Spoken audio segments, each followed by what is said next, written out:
Good morning students. तो आपकी BSc first year की क्लास चल रही थी। बीएससी फर्स्ट ईयर जिसमें हमने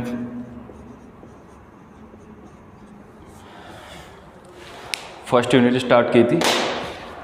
उसमें भी हमारा टॉपिक था व्यतिकरण, और व्यतिकरण के बारे में हम लोगों ने पढ़ लिया था। क्या क्या पढ़ा?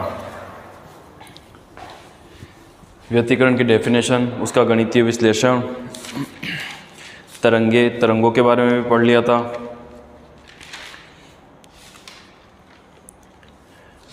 आयाम वगैरह। तो व्यतिकरण के अब पढ़ेंगे व्यतिकरण के प्रकार।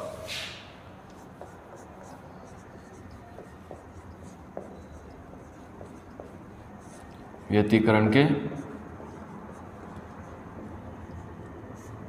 प्रकार। अगर आप लोगों ने देखा नहीं हो क्लास को तो फिर से एक बार बता देता हूँ जिन लोगों ने नहीं देखा। व्यतिकरण कहते क्या है? दो तरंगें होती है। इसमें कितनी तरंगों की आवश्यकता होती है? दो तरंगों की आवश्यकता होती है, जिनका आयाम कितना होता है? लगभग समान, आवर्ती समान होनी चाहिए, और एक निश्चित दिशा में क्या होनी चाहिए? एक निश्चित दिशा में यूँ होनी चाहिए। क्या बोलते हैं इसको? एक निश्चित दिशा में संचरित होनी चाहिए। और किसी एक बिंदु पे वो क्या होती है? अध्यारोपित हो जाती है। और कुछ बिंदुओं पर तो उनके उच्चिष्ट प्राप्त होते हैं, और कुछ बिंदुओं पर निम्निष्ट प्राप्त होते हैं। प्रकाश की इस घटना को क्या कहते हैं? व्यतिकरण कहते हैं। अब व्यतिकरण होता क्या है? व्यतिकरण तो बता ही दिया। व्यतिकरण कितने प्रकार से होता है? व्यतिकरण दो प्रकार से होता है। तो ये अपना टॉपिक डालिए, व्यतिकरण के प्रकार, और इसमें लिखिए दो प्रकार से होता है।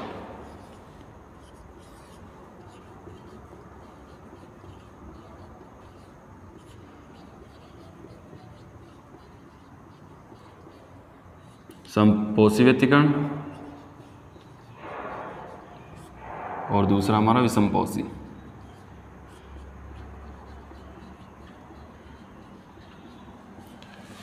पहला तो क्या है हमारा? पहला तो है समपोषी और दूसरा है विनाशी। विषमपोषी नहीं, विनाशी। विनाशी व्यतिकरण। अभी होते क्या है समपोषी और विनाशी? इनमें तो क्या होता है? जो पटांतर होता है, इसमें क्या होता है? पटांतर कितना होता है? N lambda. पटांतर का मान कितना होता है इसमें? तो एन लैम्डा। और जबकि विनाशी व्यतिकरण में पटांतर कितना होता है? 2n ± 1 λ/2। ये क्या होता है? विनाशी व्यतिकरण में होता है। इसमें क्लासबद्ध स्रोतों का उपयोग में होता है, और इसमें असंबद्ध स्रोतों का उपयोग होता है। तो सबसे पहले लिखिए समपोषी व्यतिकरण। समपोषी व्यतिकरण डालिए और लिखिए पटांतर बराबर होता है एन लैम्डा। क्या होता है? N lambda. और पिछली क्लास में हमने लैम्डा बराबर क्या लिया था? cos k lambda. तो मान रख दीजिए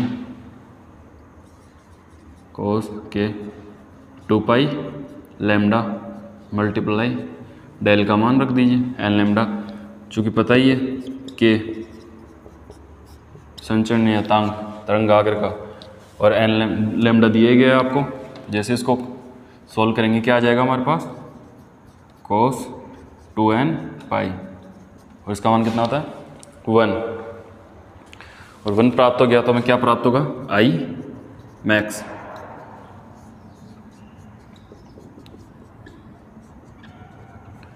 टू का स्क्वायर क्या प्राप्त होगा?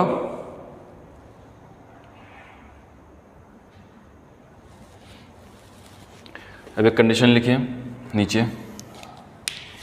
यदि दोनों तरंगों की, लिखिए, यदि दोनों तरंगों की आवर्ती समान हो। आवर्ती समान होगी तो क्या हो जाएगा? I1 = I2। इसमें एक लाइन डाल के लिखिए नीचे। यदि दोनों तरंगों की आवर्ती समान हो तो क्या होगा? दोनों आवर्ती समान होगी तो इसको मिटा देता हूँ मैं।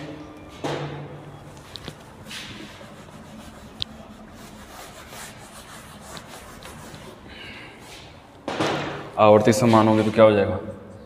I1 = I2, और इसको क्या मान लेंगे हम? I0।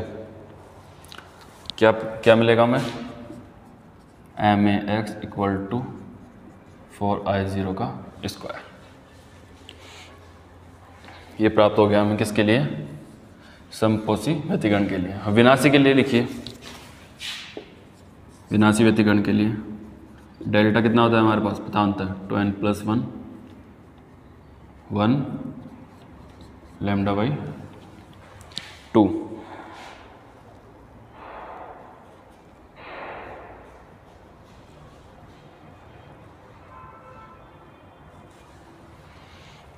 वही मान रखिए कितना हो जाएगा, cos 2 पाई लैम्डा 2n + 1 λ/2, लैम्डा से लैम्डा कैंसिल आउट, cos पाई साथ में ये 2n + 1 = 0। इसका मान कितना आएगा हमारे पास, 0।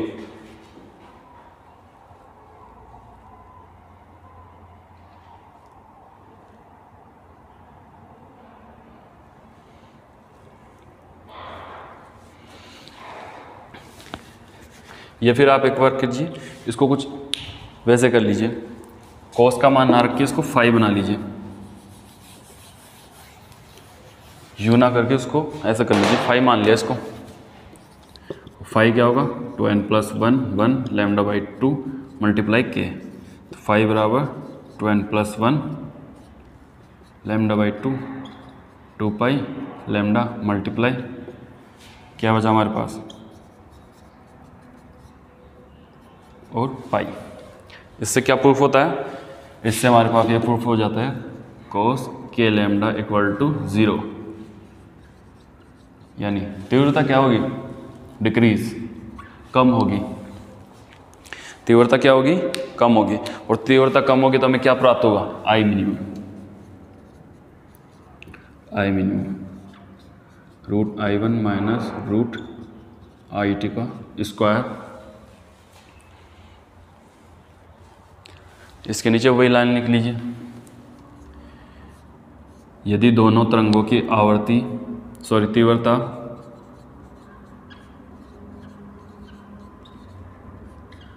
समान हो तो, आपको पूरा लिखना है। और इसमें भी शायद अगर गलती से आवर्ती बोल दिया हो मैंने, तो आपको तीव्रता करना है,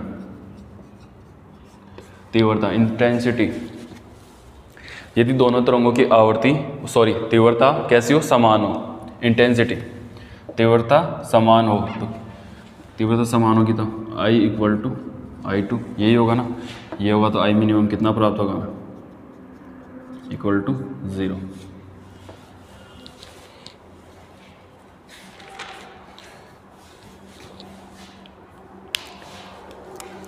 ये उतारने के बाद में अब एक नंबर फर्स्ट डाल के लिखिए,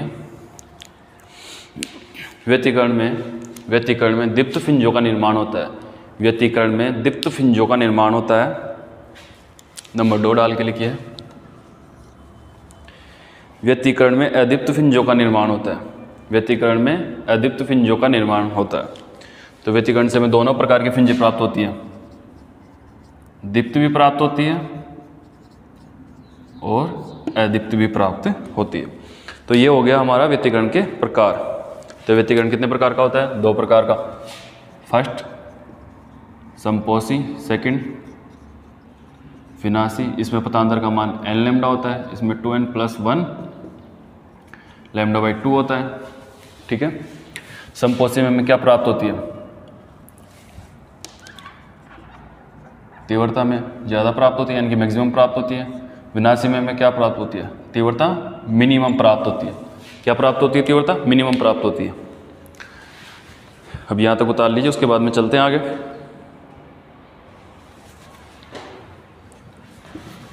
किसी ने नहीं उतारा हो तो वीडियो को पॉज कर लें और उतार लें।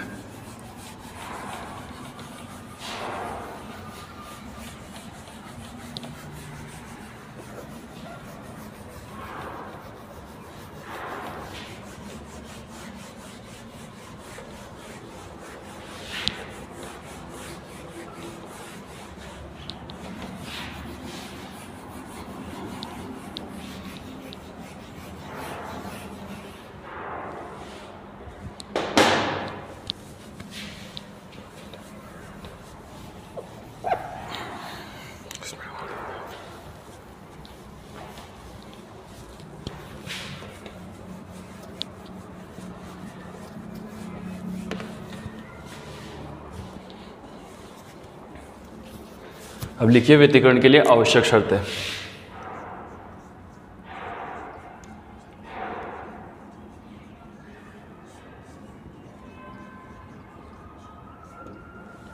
आवश्यक शर्तें, व्यतिकरण के लिए आवश्यक शर्तें क्या हैं? आवश्यक शर्तें क्या क्या थी हमारे पास? मैंने सबसे पहले वही पढ़ाया था, व्यतिकरण होता क्या है और व्यतिकरण होता क्यों है वो भी पता है, वो भी बता दिया मैंने। अब आवश्यक शर्तें ये पढ़ तो लिया हम लोगों ने, लेकिन क्या करते हैं, जो पूरी अब तक पढ़ा ना उसको शॉर्ट फॉर्म में लिखते हैं। यहाँ पे लिखिए, फर्स्ट एरो डाल के लिखिए, स्थायी व्यतिकरण प्राप्त करने के लिए, स्थायी व्यतिकरण के लिए प्रकाश की तरंगों का आयाम, प्रकाश की तरंगों का आयाम, फर्स्ट एरो में क्या लिखेंगे, प्रकाश की तरंगों का आयाम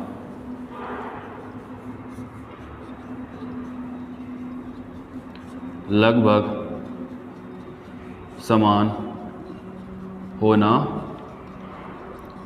चाहिए। आपको पूरा लिखना है, ये नहीं लिखना है आयाम लगभग समान होना चाहिए, आपको लिखना है क्या, स्थायी व्यतिकरण के लिए प्रकाश की तरंगों का आयाम लगभग समान होना चाहिए। लगभग क्या होना चाहिए, समान होना चाहिए। अब नेक्स्ट एरो डाल के लिखिए, प्रकाश तरंगों की आवर्ती व तरंगदैर्घ्य समान होनी चाहिए।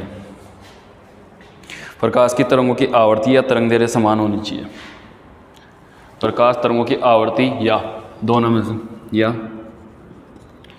प्रकाश तरंगों की आवर्ती या तरंगदैर्घ्य समान होनी चाहिए। अब तीसरी शर्त क्या है,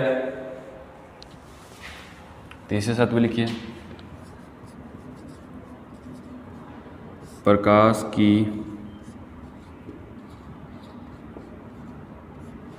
तरंगों का संचरण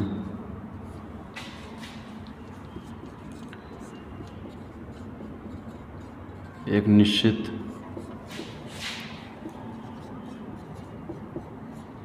दिशा में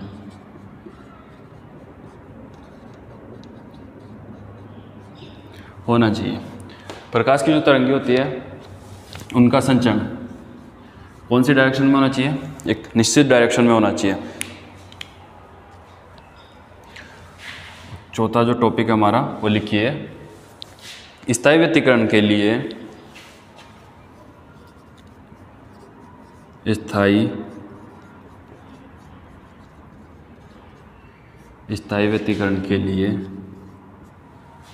स्थायी व्यतिकरण के लिए कला संबद्ध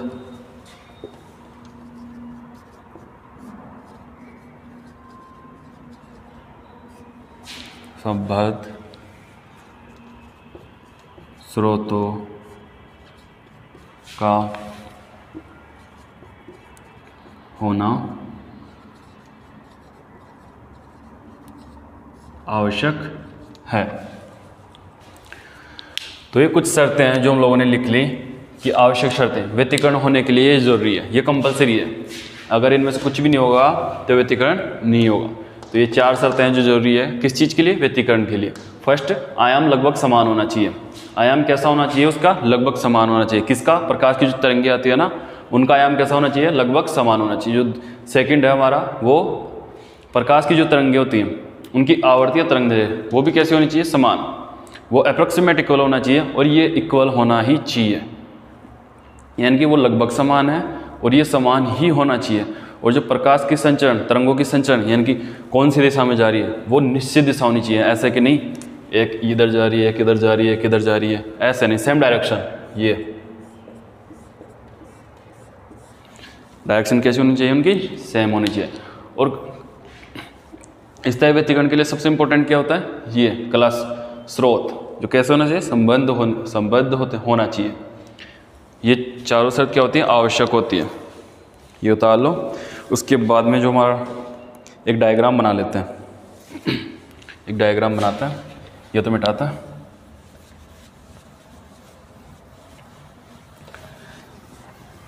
आवर्ती के बीच में डायग्राम बनाते हैं, इंटेंसिटी के बीच में, in diagram between intensity upper and lower, maximum और मिनिमम के बीच में मैं ग्राफ ड्रॉ करता हूँ। क्या करते हैं? ग्राफ ड्रॉ करता हूँ। ये हमारा हो गया एक्स एक्सिस, ये हो गया वाई एक्सिस।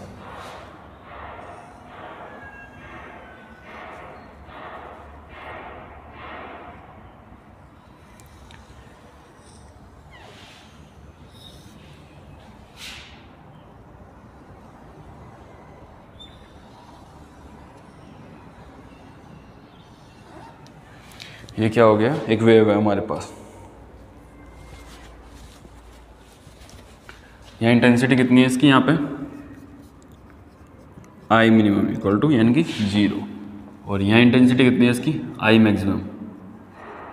कितनी निकाली थी हमने? 4I0 I not. स्क्वायर हटा दो, यहाँ पे स्क्वायर की कोई वो वैल्यू नहीं है। और जो बीच में इंटेंसिटी है यहाँ, वो कितनी है? 2I0।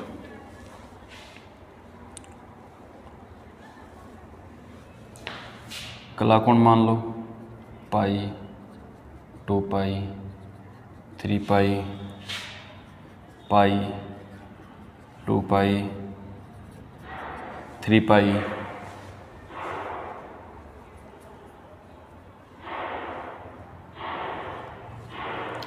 ये हमारा क्या है? कलांत फाई। और इस तरफ क्या है? इंटेंसिटी आई में। क्या करना है? ये ग्राफ प्लॉट करना है, डायग्राम। तो ये जो क्या शो कर रही है? आई मैक्सिमम को, ऊपर वाली पीक आई मैक्सिमम, और जो नीचे वाली है ये किसको शो कर रही है? I minimum. यानी कि समपोषी व्यतिकरण और विनाशी व्यतिकरण। ये जस्ट अभी इससे थोड़ी देर पहले ये पढ़ाई हम लोगों ने।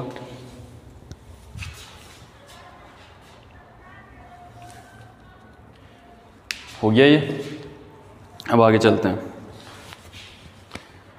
अभी हम बात कर रहे थे कि व्यतिकरण के लिए कला संबद्ध स्रोत होनी चाहिए। अब सबके दिमाग में ये चल रहा हो कला संबद्ध स्रोत होते क्या हैं, तो हमारा जो अगला टॉपिक है उन्हीं के बारे में है। नेक्स्ट हेडिंग डालिए प्रकाश स्रोत।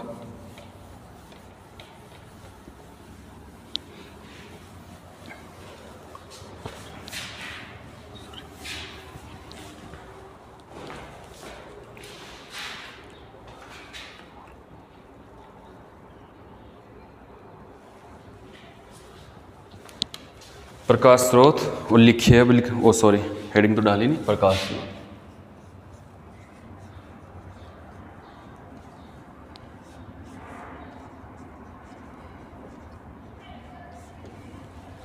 प्रकाश स्रोत जिनसे तरंगाग्रों का क्या होता है? उत्सर्जन होता है। जिनसे तरंगे क्या होती है? उत्सर्जित होती हैं। तरंगे क्या होती हैं? उत्सर्जित होती हैं। और ये दो प्रकार के होते हैं। कितने प्रकार के होते हैं? ये दो प्रकार के होते हैं। कौन कौन से होते हैं? एक तो होता है कला संबद्ध स्रोत और एक होता है कला संबद्ध स्रोत। थोड़ा हिल गया।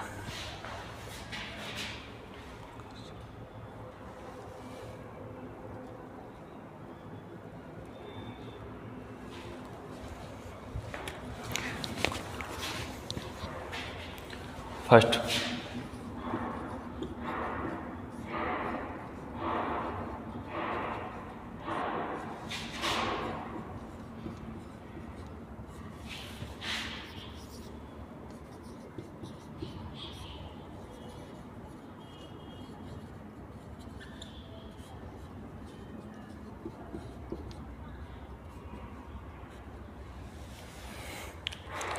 कितने प्रकार के होते हैं प्रकाश स्रोत? दो प्रकार के।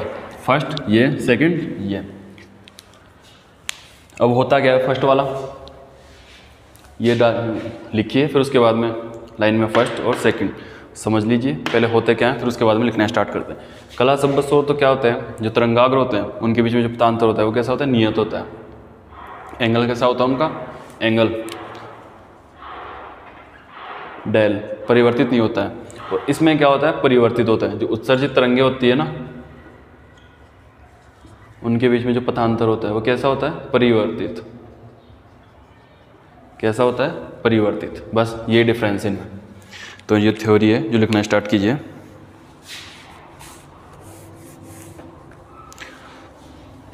सॉरी, ये एंगल ये पथांतर नहीं होता, ये फाई होता है एंगल, यानी कि फाई कलांतर।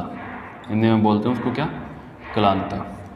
दो तरंगे होती हैं, जैसे ये तरंगे ये तरंगे। अगर इनका कलांतर फाई सेम है,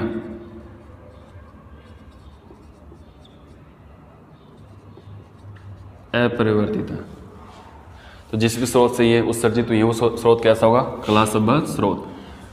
और दूसरा, अगर कलांतर फाई के मान में क्या आ रहा है? चेंजेस आ रहे हैं। जिस भी स्रोत से उत्सर्जित होंगे तरंगाग्र, तो वो स्रोत कैसे कहलाएंगे? कला असंबद्ध स्रोत। तो समझ में आएंगे होंगे कि कला संबंध स्रोत किसे कहते हैं और असंबद्ध स्रोत किसे कहते हैं। अब इनके बारे में फर्स्ट हेडिंग डालिए, ये कला संबंध स्रोत, और लिखना स्टार्ट कीजिए। लिखिए, वे प्रकाश स्रोत जिनसे उत्सर्जित तरंगों के मध्य कलांतर का मान नियत है हो। कलांतर का मान नियत हो, अर्थात तरंगों के लिए कलांतर का मान कैसा हो? अपरिवर्तित हो। तरंगों के लिए यह गुण कला संबद्ध स्रोत कहलाता है। तरंगों के लिए यह गुण कौन सा स्रोत कहलाता है? कला संबद्ध स्रोत कहलाता है। प्रकाश के स्रोत का यह गुणधर्म कला संबद्धता कहलाती है। प्रकाश के स्रोत का यह गुण कला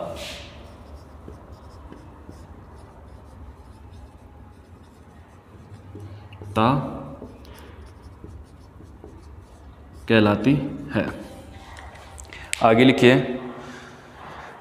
कला संबद्धता का गुणधर्म एक वाणी प्रकाश में पाया जाता है। एक वाणी प्रकाश में पाया जाता है। एक वाणी प्रकाश में वही बात है जिसका जिनमें क्या हो? कलांतर चेंज नहीं हो।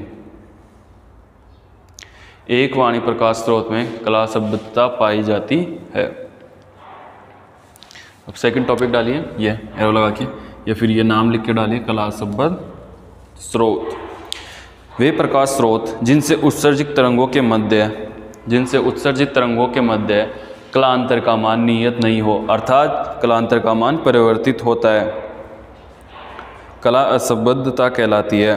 प्रकृति में पाए जाने वाले प्रकाश स्रोत असंबद्ध होते हैं। जो अपने प्रकृति में पाए जाते हैं प्रकाश स्रोत, वो मैक्सिमम कैसे होते हैं, या फिर सारे कैसे होते हैं? कला असंबद्ध स्रोत होते हैं। प्रकृति में पाए जाने वाले सभी स्रोत कैसे होते हैं? कला असंबद्ध स्रोत होते हैं। कला असंबद्ध स्रोतों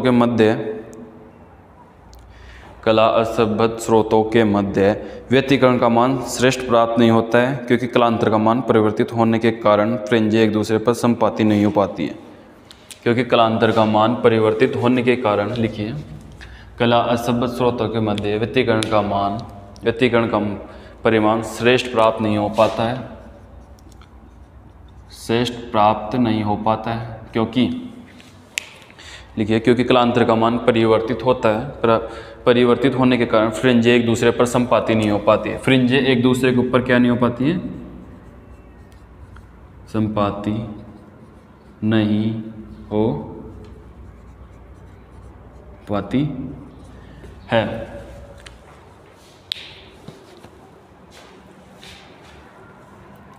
ये समझ में आ गया? क्या कह रहा था? कला संबद्ध स्रोत। अभी अपन ने आवश्यक शर्तें लिखी थी, उसमें क्या लिखा था हमने? यही लिखा था जो हमारा फोर्थ जो हमारा वो था ना, उसमें आवश्यक शर्तों में उसकी जो चौथी शर्त थी वो क्या थी कि स्थायी व्यतिकरण प्राप्त करने के लिए हमें कैसा स्रोत चाहिए? ये वाला स्रोत चाहिए। अगर स्रोत ये होगा तो व्यतिकरण का मान श्रेष्ठ प्राप्त नहीं होगा। क्या? श्रेष्ठ प्राप्त नहीं होगा। तो अब हमें क्या करना है? प्रकृति में कैसे स्रोत पाए जाते हैं? ये टोटली कौन से स्रोत पाए जाते हैं? ये। और अगर ये रहेंगे तो व्यतिकरण का मान हमें श्रेष्ठ प्राप्त नहीं होगा। अब हमें व्यतिकरण करवाना है तो उसका मान भी श्रेष्ठ प्राप्त करना होगा। तो उसके लिए हम क्या करेंगे? कला असंबद्ध स्रोत, इनका निर्माण करेंगे। किनसे? इनसे। और उनकी दो विधियाँ होती है। पहली तो होती है हमारी आयाम विभाजन,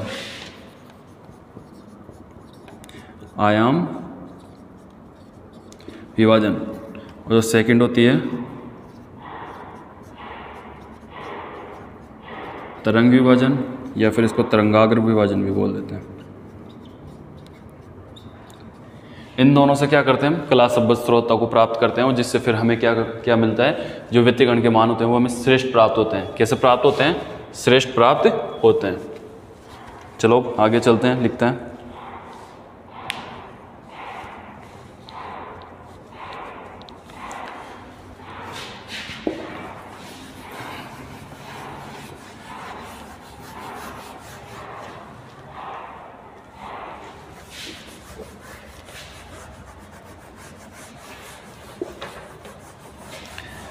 अगर कोई प्रॉब्लम आ रही हो समझ में नहीं में तो आप लोग कमेंट कर सकते हैं, आपकी प्रॉब्लम सॉल्व कर दी जाएगी।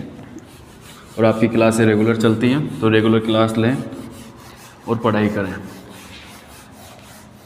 क्योंकि आज की गाइडलाइन में कॉलेज है 31 दिसंबर, यानी कि पूरा दिसंबर, 31 दिसंबर तक बंद रहेंगे। और फिर अगर आपके एग्ज़ाम लगेगी तो वही जून या फिर जुलाई में पहुंच जाएगी, जून और जुलाई में पहुंच जाएगी। तो टाइम तो रहेगा कम, कोर्स रहेगा ज़्यादा। तो आपकी क्लासें तो चली रही हैं, आपको क्या करना है, बस बैठ के पढ़ना है। और ये है नहीं कि आपकी क्लासेज ज़्यादा लंबी चलती है कि 2-2, 3-3 घंटे चलती है, जैसे कि बाकी कॉलेजों में चल रही है या फिर बाकी ऑनलाइन कोचिंगों में चल रही है कि लंबी क्लासें चल रही हैं। आपकी क्लास इतनी होती है 1 घंटे की, लास्ट कभी कभी ज़्यादा से ज़्यादा 1.5 घंटे की हो जाती है। तो आराम से करके देख लो, पूरे दिन में 10-10, 5-5 या फिर 25-25 मिनट करके देख ले कि हाँ 25 मिनट पढ़ लिया, 25 मिनट बाद में पढ़ लेंगे, या फिर 1.5 घंटे में तो क्या ही है, आराम से बैठ के पढ़ लें।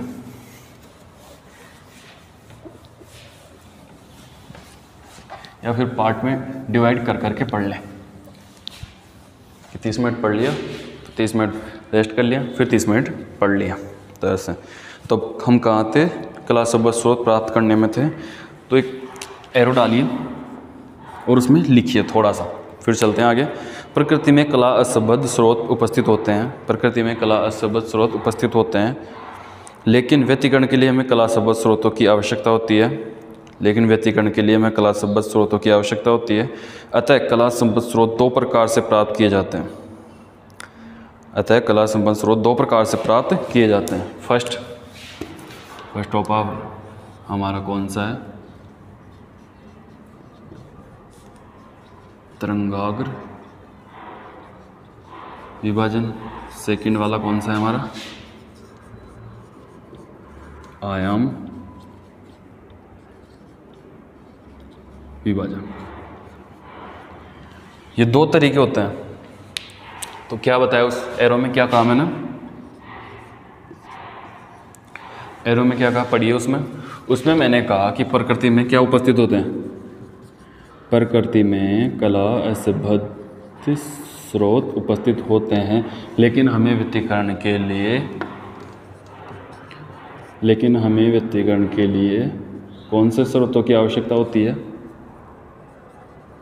इन स्रोतों की आवश्यकता होती है। तो ये स्रोत प्राप्त करने के लिए हमारे पास 2 विधियां हैं। फर्स्ट कौन सी है हमारे पास, तरंगाग्र विभाजन के द्वारा। इसमें हम क्या करेंगे, तरंगों का विभाजन करेंगे, जो प्रकाश की तरंग है उसका विभाजन करेंगे। और जो सेकंड वाला है हमें आयाम, इनके नाम से पता चला आयाम विभाजन, उसमें आयाम का विभाजन करेंगे।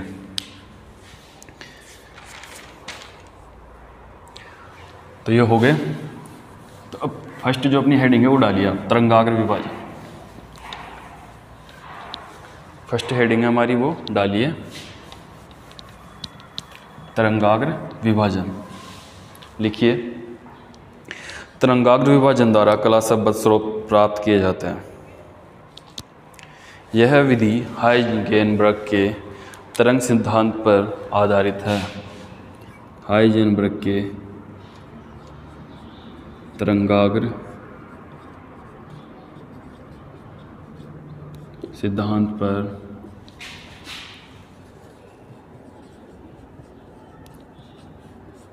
आधारित है। तरंगाग्र विभाजन के द्वारा कला संबद्ध स्रोत प्राप्त किए जाते हैं और यह विधि हाइजेनबर्ग के तरंगाग्र सिद्धांत पर आधारित है। आगे लिखें, इस विधि में तरंगाग्र विभाजन प्रकाश के अपवर्तन विधि से किया जाता है। ये अंडरलाइन कर लीजिएगा, लिखिए इस विधि में तरंगाग्र विभाजन, लिख के देता हूँ, इस विधि में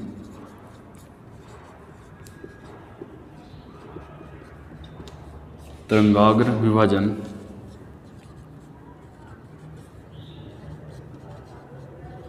प्रकाश के अपवर्तन के द्वारा किया जाता है। प्रकाश के अपवर्तन विधि से किया जाता है। प्रकाश के अपवर्तन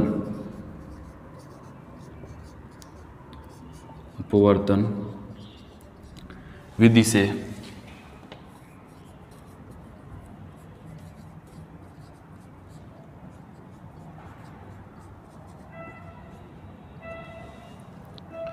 अपवर्तन विधि से किया जाता है। तो इसमें ये याद रखना कि हाइजेनबर्ग के तरंगाग्र सिद्धांत पर आधारित है।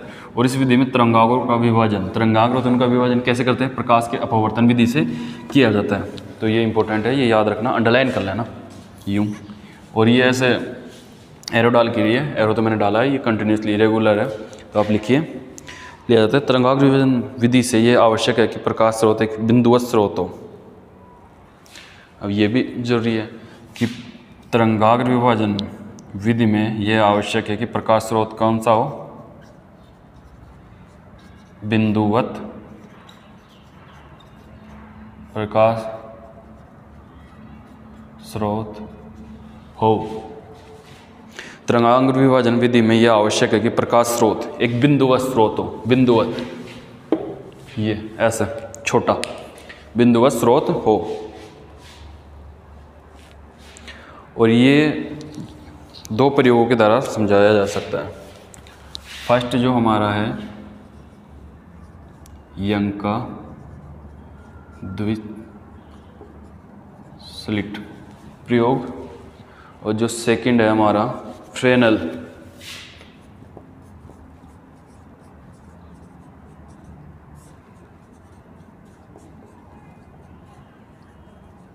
प्रिज्म प्रयोग।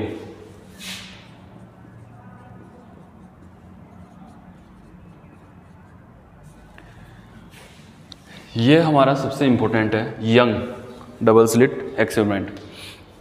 यंग डबल स्लिट एक्सपेरिमेंट में क्या होता है, चलो ये पढ़ेंगे तभी बता दूंगा मैं। तो तरंगाग्र विभाजन को समझने के लिए हमारे पास दो एक्सपेरिमेंट है। कौन से? एक तो यंग का डबल स्लिट एक्सपेरिमेंट और एक है फ्रेनेल वाला डबल प्रिज्म का एक्सपेरिमेंट है, ये करना है। तो ये कर लिया। अब जो सेकंड था हमारा वो लिखिए, आयाम विभाजन। सेकंड हेडिंग डालिए आयाम विभाजन। दिख तो रहा है ना आप लोगों को?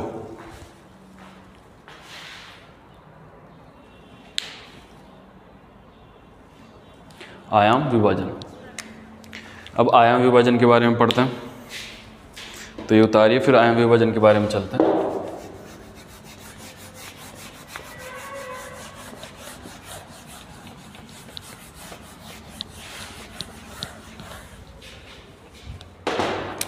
यहाँ लिखिए आयाम विभाजन।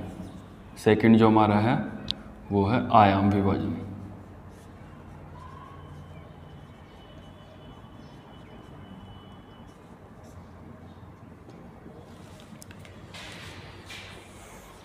एग्जाम में वैसे ये यंग का डबल स्लिट एक्सपेरिमेंट ये पूछता रहता है, और इसका जो गणितीय विश्लेषण है वो भी, ये दोनों ही पूछता है।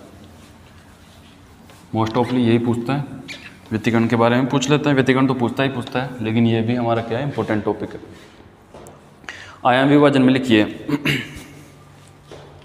आयाम विभाजन से में क्या प्राप्त होता है? कलाशब्द स्रोत प्राप्त होते हैं। तो लिखिए, सबसे पहले तो वही लिखिए फर्स्ट ऑफ ऑल, आयाम विभाजन विधि कलाशब्द स्रोत प्राप्त करने की एक विधि है। इस विधि में तरंगाग्र के आयाम का विभाजन आंशिक परावर्तन और आंशिक अपवर्तन द्वारा होता है। लिखिए,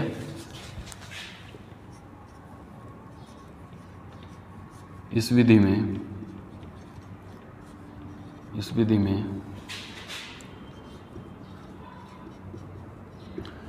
तरंगाग्र के आयाम का विभाजन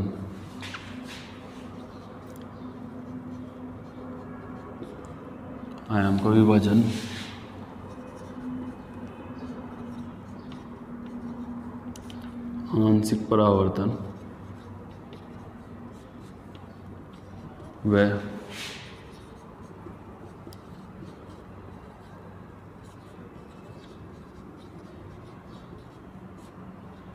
आंशिक अपवर्तन द्वारा होता है। तो क्या कहा हमने, क्या लिखा है इसमें कि यह भी कला शब्द स्रोत प्राप्त करने की एक विधि है, जिसमें क्या होता है, इस विधि में तरंगाग्र के आयाम का विभाजन आंशिक परावर्तन व आंशिक अपवर्तन द्वारा होता है। आयाम विभाजन विधि में यह आवश्यक है प्रकाश स्रोत एक विसरित या एक वाणी स्रोत होना चाहिए। इस विधि में क्या आवश्यक है कि प्रकाश स्रोत कैसा होना चाहिए, विसरित या एक वाणी। प्रकाश स्रोत होना चाहिए।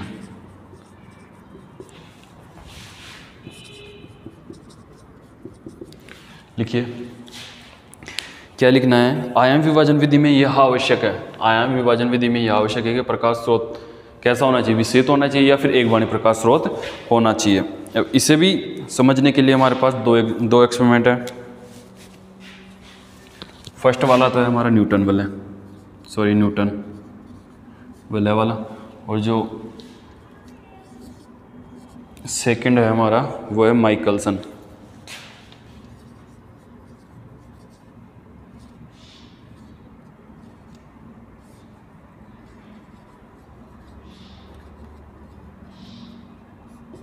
माइकलसन व्यतिकरण मापी।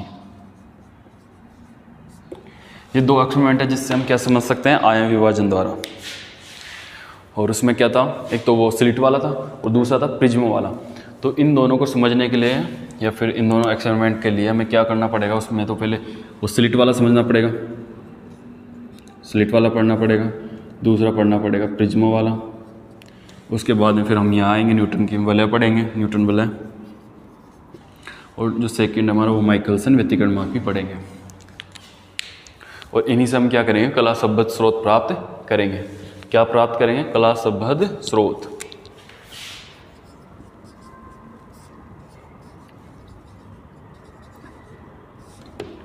तो आप लोगों को समझ में आया होगा कि प्रकृति में क्या रहते हैं, मैक्सिमम ये वही रहते हैं, कला शब्द स्रोत।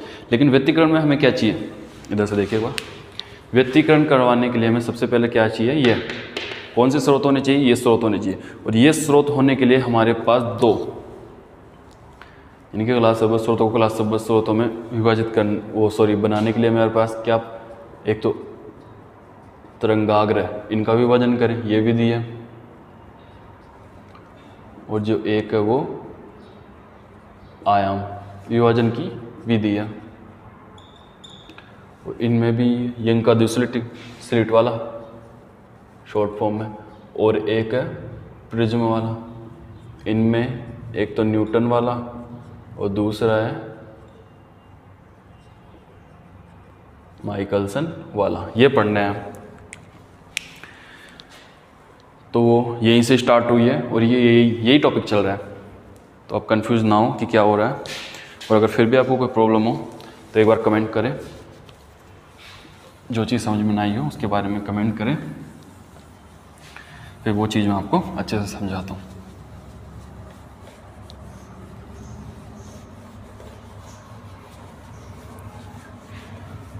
अब जो हमारा टॉपिक था क्या था, तरंगाग्र विभाजन। और उसमें जो हमारा फर्स्ट एक्सपेरिमेंट था कौन सा, यंग के डबल स्लिट एक्सपेरिमेंट, यंग का double slit experiment, young double slit experiment, वो करेंगे हम।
पहले एक समझ लेते हैं फिर लिखते हैं इसके बारे में।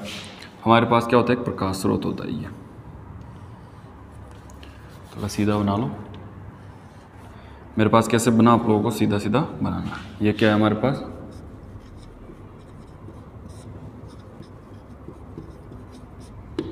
प्रकाश स्रोत, और वो कैसा है यहाँ नहीं लिखूंगा, आप लोगों को पता होना चाहिए। एक वाणी प्रकाश स्रोत, समझ गए।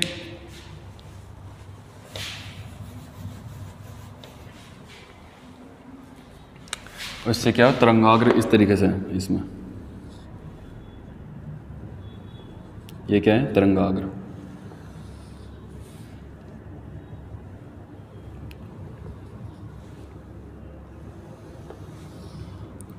कुछ इस तरीके से है तरंगाग्र।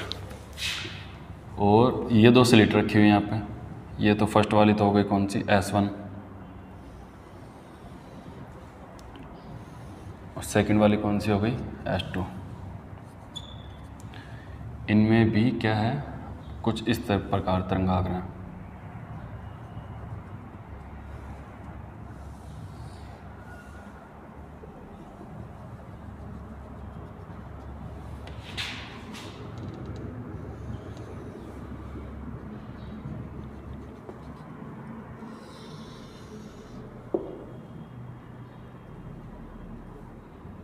ये थोड़ा बड़ा कर लो।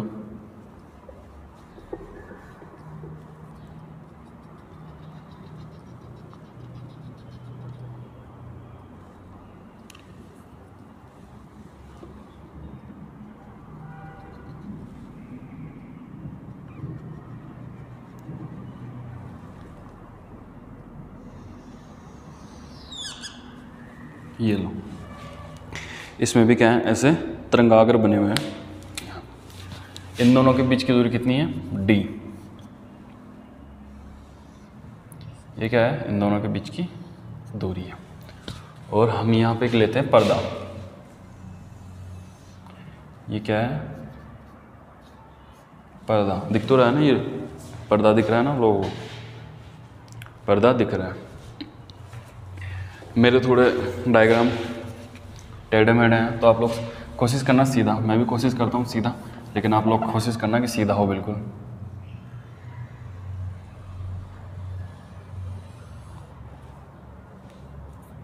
सीधा है, कोशिश की अच्छी है। इसमें क्या होगा, जो सेम है, सेम जैसे ये,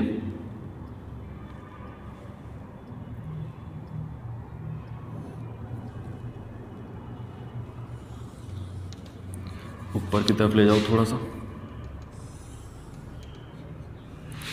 और अपोजिट के लिए कैसे बनेंगे, जैसे ये यहाँ से ले लो, ये वाला। जब ये सेम होंगे तरंगाग्र कैसे बनेगी, दीप्त। फ्रिंज कैसे प्राप्त होगी, दीप्त। और जब अपोजिट होंगे तो फ्रिंज कैसे प्राप्त होगी, अदीप्त। अगर वहाँ नहीं दिख रहा हो तो यहाँ आप लोगों को समझाने के लिए बना देता हूँ। जैसे तरंगाग्र रही है, S1 पे भी ये वाली है, S2 पे भी ये वाली है, तो फ्रिंज कैसे प्राप्त होगी, दीप्त। समझ गए। और अगर जैसे S1 पे ये वाली है और S2 पे ये वाली है, तो फ्रिंज कैसे प्राप्त होगी फिर, अदीप्त। यही चीज़ है जो मैंने वहाँ लिखी है, तो इसमें टेंशन वाली कोई बात है नहीं। एक बार फिर से यहाँ देख लेते हैं एक बार। सेम तरंगाग्र तो कैसी वाली फ्रिंज देगी हमें, जैसे ये और ये कैसी, दीप्त। और जो ये दोनों मिली हुई है डॉट डॉट और ये रेगुलर लाइन वाली, तो ये कैसी देगी हमें, अदीप्त फ्रिंज देगी। ये हमारा एक वर्णी प्रकाश स्रोत है। ये डायग्राम है, ये डायग्राम बना ले आप। और जो पर्दे और स्लिट के बीच की जो दूरी होती है वो कैपिटल डी होती है। कैपिटल क्या होती है, डी होती है।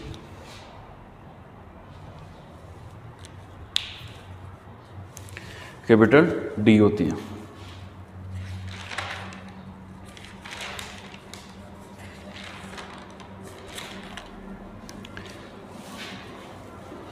तो ये डायग्राम बन गया। ये होता कैसे है वो भी मैंने समझा दिया।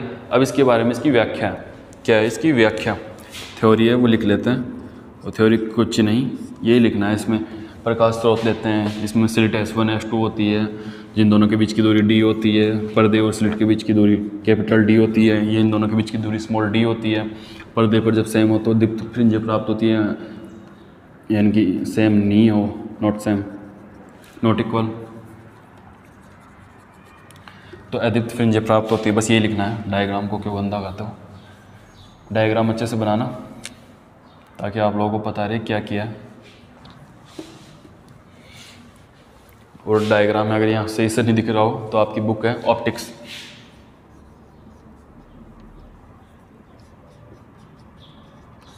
उसमें अच्छे से देख लें आप, ठीक है। अब लिखिए, व्याख्या कर लिए, ये तो हटा दो, लिखिए व्याख्या। यह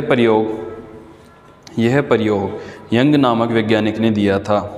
यह प्रयोग यंग नामक वैज्ञानिक ने दिया था। किसने दिया था? यंग नामक वैज्ञानिक ने दिया था, तभी इसका नाम यंग उसी के नाम पे रह गया, young double slit experiment. Young प्रयोग द्वारा कला संबद्ध स्रोत प्राप्त किए जाते हैं। यंग डबल स्लिट प्रयोग द्वारा, डबल स्लिट एक्सपेरिमेंट यानी कि यंग द्विस्लिट प्रयोग द्वारा कला संबद्ध स्रोत प्राप्त किए जाते हैं। इस प्रयोग में बिंदुवत प्रकाश स्रोत का उपयोग करते हैं। और बिंदुवत प्रकाश स्रोत का उपयोग क्यों करते हैं? क्योंकि तरंगाग्र विभाजन,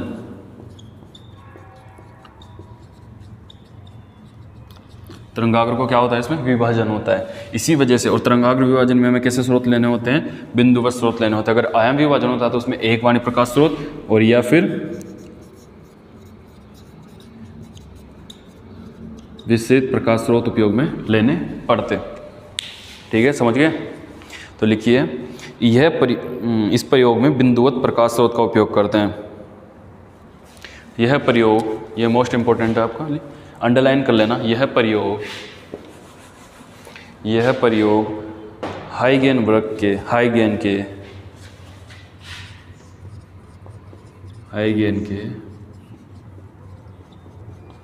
तरंगाग्र सिद्धांत पर बेस है। यह प्रयोग हाई गेन के तरंगाग्र सिद्धांत पर आधारित है, और इसको यूँ अंडरलाइन कर लो। आगे लिखिए, यंग द्विस्लिट प्रयोग को समझने के लिए एक बिंदुवत प्रकाश स्रोत के सामने एक स्लिट रख देते हैं। एक बिंदुवत प्रकाश स्रोत के सामने एक स्लिट रख देते हैं। यही चीज़ें जो मैंने समझा दी पहले, जिससे प्रथम तरंगाग्र उत्सर्जित होते हैं। अब स्लिट S1 के सामने एक आयताकार बोर्ड रख देते हैं। S1 नहीं, S के सामने, ये S है। अब स्लिट S के सामने एक आयताकार बोर्ड रख देते हैं। उस आयताकार बोर्ड में दो छिद्र कर देते हैं, जिन्हें हम S1 व S2 स्लिट नाम देते हैं। स्लिट S1 व स्लिट S2 नाम देते हैं। जैसे ही ये प्रकाश आयताकार बोर्ड के सामने आता है तो वो दोनों स्लिट में विभाजित हो जाता है। क्या होता है? ये प्रकाश इन दोनों आयताकार स्लिट के सामने आता है तो ये दोनों स्लिटों में क्या हो जाता है? विभाजन हो जाता है। और विभाजन हो जाता है तो क्या है? ये तरंगाग्र निकल रहे हैं प्रकाश की, तो इनका क्या हो रहा है? विभाजन हो रहा है। और ये तरंगाग्र विभाजन के बारे में हम पढ़ रहे हैं, तो समझ में आ रहा है ना? विभाजन हो जाता है। स्लिट के सामने एक पर्दा रख दिया जाता है, तो इन स्लिटों के सामने एक पर्दा रख दिया जाता है। तो इन तरंगाग्रों के अध्यारोपण से पर्दे पर कुछ दीप्त तथा कुछ अदीप्त फ्रिंजें प्राप्त होती हैं। अतः इस घटना को हम व्यतिकरण कहते हैं। चलिए एक बार देखते हैं क्या कह रहा है। ये कह रहा है कि एक प्रकार, हम सबसे पहले इस प्रयोग में क्या लेते हैं? बिंदुवत प्रकाश स्रोत लेते हैं। क्या लेते हैं? बिंदुवत प्रकाश स्रोत लेते हैं, जिसके सामने एक स्लिट रखी होती है, ये वाली स्लिट S रखी होती है, स्लिट S रखी होती है। इस पर स्लिट S रखी होती है तो क्या होता है? इससे उत्सर्जित होता है प्रकाश, जो स्लिट S1 पे जाता है, S पे जाता है। वो S के सामने क्या करते हैं? आयताकार बोर्ड रखते हैं, जिस पे दो छिद्र करते हैं, S1 व S2। ठीक है, समझ गया? और जैसे ही ये प्रकाश इनके सामने जाता है तो ये इन दोनों स्लिटों के मध्य क्या हो जाता है? विभाजित। विभाजित हो जाता विभाजित हो जाता है। विभाजित हो जाता है। विभाजित होने के बाद में क्या होता है कि इसके सामने एक पर्दा रखा होता है, जिनके यहाँ तरंगे क्या करती है, आपस में अध्यारोपण करती है। अध्यारोपण करती है तो हमें कुछ तो पर्दे पर दीप्त फ्रिंजें प्राप्त होती हैं और कुछ अदीप्त फ्रिंजें प्राप्त होती हैं। और प्रकाश की जो ये घटना होती है इसे हम क्या कहते हैं, व्यतिकरण कहते हैं।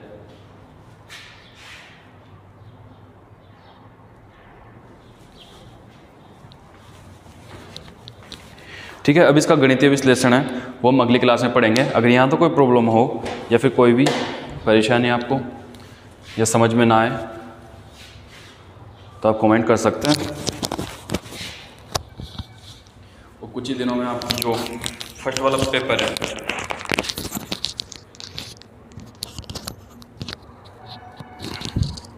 एक दो दिन में जो आपका फर्स्ट पेपर है, क्या बोलते हैं उसको, क्लासिकल मैकेनिक्स,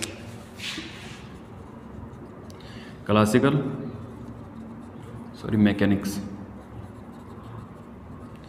वो स्टार्ट होने वाला है। तो ऑप्टिक्स मैंने स्टार्ट करवाई रखी है, क्लासिकल मैकेनिक्स स्टार्ट हो ही जाएगी। और फिर बचेगी इलेक्ट्रोमैग्नेटिज्म। इलेक्ट्रोमैग्नेटिज्म भी आपकी स्टार्ट हो जाएगी जैसे ही ऑप्टिक्स खत्म होगी।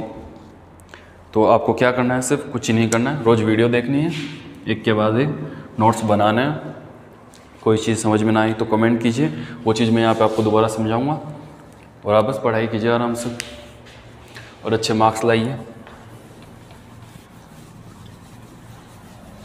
तो आज की आपकी क्लास यही ख़त्म होती है। कल हम पढ़ेंगे इसी के गणितीय विश्लेषण के बारे में। तो जिसके पास बुक्स है, बुक्स ला रखी हैं तो एक बार देख लें। और अगर बुक्स नहीं है किसी के पास तो फ़ोन तो सबके पास होते ही हैं आजकल, और आपके पास भी नहीं है तो घर पे होंगे, तो उसमें गूगल पे देख लेना आप यंग डिसल्यूट एक्सपेरिमेंट वो क्या कहता है, ताकि अगर मैं पढ़ाऊँगा तो आपको समझने में प्रॉब्लम नहीं आएगी।